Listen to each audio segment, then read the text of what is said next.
오늘 우리가 함께 볼 말씀은 우리의 자랑이라는 제목으로 오늘 하나님의 말씀을 좀 나누도록 하겠습니다. 고짐감래라는 말이 있습니다. 고생 끝에 행복이 온다라는 뜻이죠.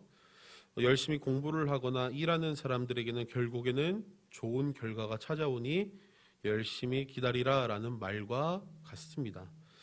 고짐감래라는 말, 이런 말은 고생 끝에 행복이 온다라는 뜻입니다. 그 뜻을 해석해 보면은 행복을 얻기 위해서는 사실은 고생을 해야 된다라는 것이죠. 우리가 행복하기 위해서는 우리는 쟁취를 해야 됩니다. 그래서 우리는 행복을 쟁취해야 되고 행복을 찾아 나서야 합니다. 우리 성도님들은 어디에서 행복을 찾으십니까? 아니면 행복하십니까? 서구권 사람들과 한국 사람들이 행복에 대해서 차이를 연구한 것이 있습니다. 서구권 사람들에게 당신은 언제 행복을 누리십니까? 라는 질문을 하니까 어떤 프로 농구 선수가 이렇게 이야기했다고 합니다. 경기 후에 집에 돌아와 가족들과 함께 식사하는 그 식사의 자리가 행복합니다. 똑같은 질문을 한국 프로 농구 선수에게 했다고 합니다. 그런데 놀라운 답변이 나왔습니다. 이번 시즌 합숙 훈련을 해서 개인적인 실력 향상에 조금 집중했습니다. 뭘 행복하냐고 물어보니까 이렇게 대답했다는 거죠. 저번 시즌 성적이 좋지 않았지만 우리 팀 전체 분위기가 좋고 좋은 성적을 낼 수 있을 것 같아서 팬 여러분 항상 응원해 주시기 바랍니다라는 답변을 했다고 합니다. 행복은 이러한 자랑이 아니라는 것입니다. 1등을 하고 1등을 바라는 것이 행복이 아니라 가족과 하는 저녁 식사, 가족과 함께하는 사랑의 이야기, 수다 이야기들, 다과들, 이런 것이 행복이다라는 것이죠. 그런데 1등 하기 위해서 노력하는 것을 우리는 찾고 노력하고 있습니다. 언제 2등으로 3등으로 떨어질지 모르는 불안감에 우리는 살고 있습니다. 1등을 했다고 우리의 자랑이 되고 행복이 되는 것이 아닙니다. 순간의 즐거움은 있을 수 있지만 평생의 자랑이 되지는 못한다라는 것이죠. 최근에 TV에 한참 나왔다가 활약한 연예인들 중에서 갑자기 안 나오는 연예인들이 한 명씩 있습니다. 대부분 그 사람들이 안 나온 이유를 찾아보면은 우울증과 공황장애 때문에 이 정신질환을 겪고 있다라는 기사들이 많이 있습니다. 연예인의 1회 출연료는 웬만한 직장인의 잘 나가는 연예인 1회 출연료는 직장인 1년의 연봉과 맞먹는 수준이라고 합니다. 화려한 삶을 살아갑니다. 그 나이에 만져볼 수 없는 명품, 그 다음에 스포츠카를 타고 남들이 부러워할 만한 삶을 살아갑니다. 그런데 검소하게 사는 연예인들도 있지만 일반 사람들보다 많은 돈을 벌고 그 인기로 살아가는 것이 연예인입니다. 그런데 어떠한 연예인들 중에서도 나는 행복하다 자랑하는 연예인들은 그렇게 많지는 않습니다. 왜 그렇습니까?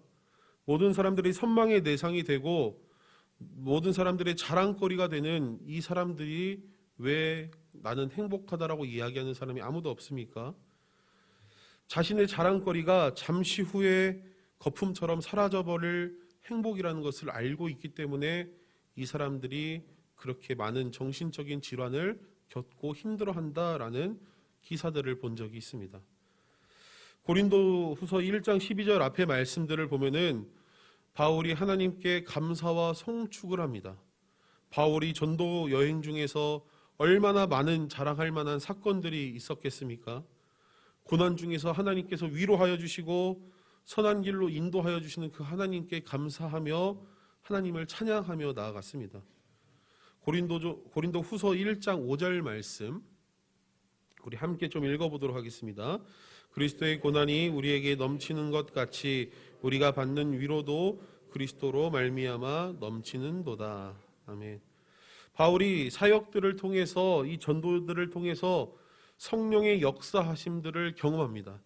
하나님이 위로하여 주시고 성령님이 역사하여 주시고 그 가운데서 감사가 넘쳐나고 기적이 일어납니다. 정말 이 기적과 감동이 정말 이 감동들이 정말 파도같이 밀려오는 이런 경험들을 바울이 합니다. 그런데 이렇게 감사하던 이야기를 주구장창 했던 이 바울이 모든 사역들을 멈출 정도로 껄끄러운 문제가 바울 앞에 딱 생기게 됩니다. 그것은 바울이 이제 세웠던 이 고린도 교회에 침투한 거짓 교사들이 이 바울의 사도권에 대해서 비난하기 시작했습니다. 그리고 그 이야기를 들은 성도들은 혼란스럽기 시작했습니다. 그리고 바울이 보내왔던 그 수많은 편지들이 과연 이게 진정성 있는 편지들인가? 바울의 진심까지도 비난하는 일들이 생겼습니다. 바울이 그러니까 그 이야기들과 성도들의 그 반응들을 보고 바울이 마음의 상심이 컸습니다. 그러자 바울이 12절 말씀에서 고린도 교회에게 보낸 이 편지가 진실되고 진심이었다고 이야기합니다. 우리 12절 말씀 좀 함께 읽어보도록 하겠습니다. 우리가 세상에서 특별히 너희에게 대하여 하나님의 거룩함과 진실함으로 행하되 육체의 지혜로 하지 아니하고 하나님의 은혜로 행함은 우리의 양심이 증언한 바니 이것이 우리의 자랑이라. 아멘. 바울이 자신이 공격받고 있는 상황에서 자랑을 하는데 무엇을 자랑합니까? 사실 이러한 상황에서 공격을 받았다면은 무엇을 자랑해야 됩니까? 내가 갈라디아 교회도 세웠고 안디옥 교회도 세웠고 빌립보서 교회도 세웠고 내가 세운 교회가 몇 개인데 하면서 내 자랑을 하기 시작해야 되죠. 이게 진짜지 하면서 막 자랑을 해야 되는데 바울이 이러한 어려움을 겪고 있을 때 자랑한 것은 놀랍게도 자신이 세운 업적이 아니었습니다.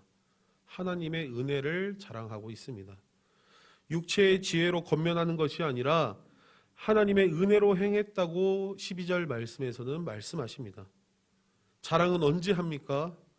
볼품없는 것을 자랑하지 않습니다. 보고만 있어도 행복한 것, 그것을 자랑하는 것이 사람의 심리입니다.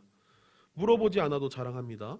한 달 전쯤에 어떤 아이가 교회에 들어왔는데 조금 이상하게 걷고 있는 것입니다. 그래서 가서 걱정이 되어서 물어봤습니다. 너 어디 아프냐? 라고 하니까 그 아이가 씩 웃으면서 저한테 이런 이야기를 했습니다. 저 신발 새로 샀습니다. 아무도 자기가 신발 산 거를 알아주지 않으니까 아이가 이게 질질 끌고 다니고 좀 이상하게 막 걷고 다니기 시작하는 겁니다.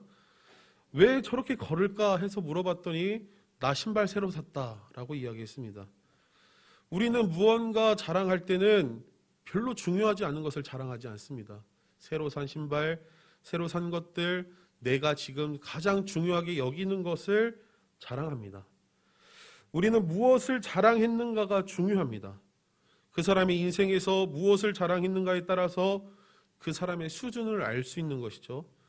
무엇을 자랑했는가에 따라서 그 사람이 무엇으로 행복을 누리는지 알 수 있습니다. 이 대학원 이 박사학 과정에 다니면서 이 목사님들과 자주 만나시는데 꼭 어떤 분을 만나면 정치 이야기만 하시는 분이 계십니다. 어떤 성도님을 만났는데 그 성도님은 만나자마자 커피숍에 들어가서 이 커피숍의 주식은 어떻고 세계 경제는 어떻게 돌아가고 있고 그분은 만나면 주식 이야기만 하십니다. 지금 그때 당시에 전사님 저 전기차 보이시죠? 저 주식 사야 된다고 막 하면서 주식 얘기만 합니다. 지식을 자랑하는 사람들에게는 지식이 중요하고 거기에서 행복을 주기 때문에 그것을 자랑합니다. 물질을 자랑하는 사람은 물질이 명예가 행복을 주기 때문에 그것을 자랑하는 것입니다. 그렇다면 성도들은 무엇을 자랑해야 됩니까? 오늘 바울은 우리 이 고린도 후서 말씀을 시작하면서 하나님의 은혜를 자랑했습니다. 바울이 자랑할 것이 없어서 하나님의 은혜를 자랑한 것이 절대 아닙니다. 바울은 우리가 너무나도 잘 알고 있듯이 대단한 사람입니다. 그런데 바울은 하나님의 은혜를 자랑한 것이 가장 큰 기쁨이어서 자랑하였습니다. 시편 105편 3절 말씀 함께 읽어보도록 하겠습니다. 그의 거룩한 이름을 자랑하라. 여호와를 구하는 자들은 마음이 즐거울지로다. 아멘. 시편 105편은 하나님의 이름을 자랑하며 얻는 기쁨이 무엇입니까? 바벨론 포로에서 돌아온 이 남유다 백성들이 이 말씀을 보면서 이 시편 105편의 말씀을 보면서 하나님의 은혜를 다시 한번 깨닫고 포로로 돌아와서 실망감에 있었던 이 사람들이 다시 한번 예배로 나아갈 수 있는 힘이 되었습니다. 하나님의 이름을 자랑했더니 예배할 수 있는 회복을 이 사람들이 경험했다라는 것입니다.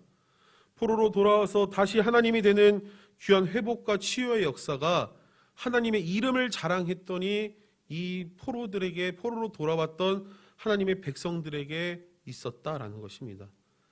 이만큼 즐거운 것이 어디 있습니까? 이스라엘 백성들이 회복되는 은혜가 하나님의 은혜를 자랑했을 때 일어났다라는 것입니다. 바울에게는 자신의 출생, 집안 모든 것이 자랑이 아니었습니다. 바울은 우리가 알고 있듯이 아주 대단한 사람이었습니다. 그러나 부활하신 예수님을 만나고 바울의 자랑은 하나님의 은혜 예수 그리스도밖에 없다고 고백합니다. 갈라디아서 6장 14절 말씀 함께 좀 읽어보도록 하겠습니다. 그러나 내게는 우리 주 예수 그리스도 십자가 외에 결코 자랑할 것이 없으니 그리스도로 말미암아 세상이 나를 대하여 십자가에 못 박히고 내가 또한 세상을 대하여 그러하니라. 아멘. 또 복음을 자랑하는데 로마서 1장 16절 말씀도 함께 좀 읽어보도록 하겠습니다. 내가 복음을 부끄러워하지 아니하노니 이 복음은 에게 구원을 주시는 하나님의 능력이 됨이라. 먼저는 유대인에게요 그리고 헬라인에게로다. 아멘. 이 로마서 1장 6절 말씀 복음을 부끄러워하지 아니한다라고 이야기합니다. 복음이 무엇입니까? 복음은 기쁜 소식 예수 그리스도입니다. 근데 기쁜 소식을 부끄러워하지 않는다라는 것은 사실은 문맥상 맞지 않는 이야기죠. 기쁜 소식인데 왜 부끄럽습니까? 기쁜 소식을 우리는 영광스럽게 생각한다라는 것이 문맥상 자연스럽습니다. 그런데 기쁜 소식을 부끄러워한다라는 것은 긍정과 부정이 같이 있습니다. 굉장히 문맥상 이상합니다. 그런데 당시 사람들은 복음을 부끄러워하는 사람들이 있었기 때문에 바울이 이렇게 이야기한 것입니다. 바울이 이렇게 이야기한 겁니다. 왜 부끄러워했을까요? 예수님께서 십자가가 이 사형틀이었고 죄인들과 함께 돌아가셨기 때문에 많은 사람들은 이 복음을 부끄러워했습니다. 그런데 바울은 예수님께서 죄인과 함께 십자가 형틀에 돌아가셨기 때문에 오히려 자랑이라고 이야기합니다. 예수 그리스도가 자신의 희생과 헌신으로 하나님 아버지의 그 구원하심을 우리가 깨닫게 된 그것이 어떻게 부끄러운 것이냐고 우리에게 이야기하고 있는 것입니다. 이거야말로 세상 어디에도 없을 기가 막힌 사랑의 이야기라고 오히려 바울은 자랑하고 고백하고 있습니다. 사랑하는 성은교회 성도님들, 우리의 자랑거리는 무엇입니까? 세상적인 자랑, 언젠가 사라지고 우리에게 불안감을 주는 허무한 것들이 그 우리의 자랑거리입니까? 오늘 말씀은 영원히 변하지 않는 것들에 대해서 자랑하고 있습니다. 하나님의 은혜와 예수 그리스도의 사랑, 성령님의 보살핌, 이것이 바울의 자랑이었습니다. 하나님의 은혜가 자랑이 되는 귀한 축복이 있기를 소망합니다. 예수 그리스도가 자랑이 되는 귀한 축복이 있기를 소망합니다. 성령님의 도우심이 우리의 평생의 자랑이 되기를 축복하며 소망합니다. 이 시간 말씀을 생각하면서 내 갈급함 어느 것으로 채울 수 없다라는 이 찬양과 함께 하나님이 주시는 그 은혜를 온전히 누리며 나아가기를 원합니다.